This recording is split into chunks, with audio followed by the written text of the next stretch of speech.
विधान परिषदेच्या 6 जागांसाठी आज मतमोजणी होणार आहे। यासोबतच लोकसभेच्या 4 आणि विधानसभेच्या 8 जागांच्या पोटनिवडणुकांचाही निकाल आजच लागणार आहे। पुणे, सांगली, सातारा, जळगाव, नांदेड, यवतमाळ आणि गोंदिया या 6 ठिकाणी विधान परिषदेसाठी मतदान झालं। आज सकाळी 8 वाजता या जागांसाठीची मतमोजणी सुरू होईल आणि त्यानंतर चित्र स्पष्ट होईल।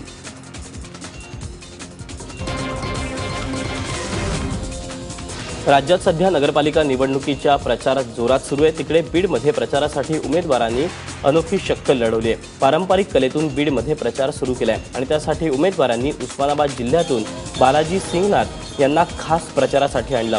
लोककलेच्या माध्यमातून सुरू असलेला हा प्रचार सध्या चर्चेचा विषय ठरला आहे। इंदापूर कृषी उत्पन्न बाजार समितीवर राष्ट्रवादीचा झेंडा फडकलाय, त्यामुळे काँग्रेसचे नेते हर्षवर्धन पाटील यांना जोरदार झटका बसलाय। राष्ट्रवादीच्या विजयामुळे इंदापूर बाजार समितीवर पाटील घराण्याचं गेल्या 56 वर्षाचं साम्राज्य खालसा झालं। विधानसभेत राष्ट्रवादीचे दत्ता भरणे यांनी हर्षवर्धन पाटलांचा पराभव केला।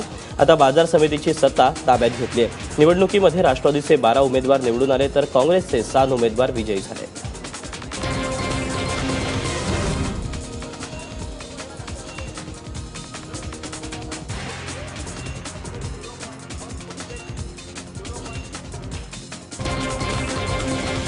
निश्चित प्रकारे त्या पिशवी संस्थातल्या मतदारांनी सुद्धा यामध्ये आम्हाला निश्चित प्रकारे यश दिले आणि बोगस संस्था ज्याने काढायला मदत केली त्याला चोख प्रत्युत्तर माजी मंत्र्याला यातून मतदारांनी दिलेलं आहे।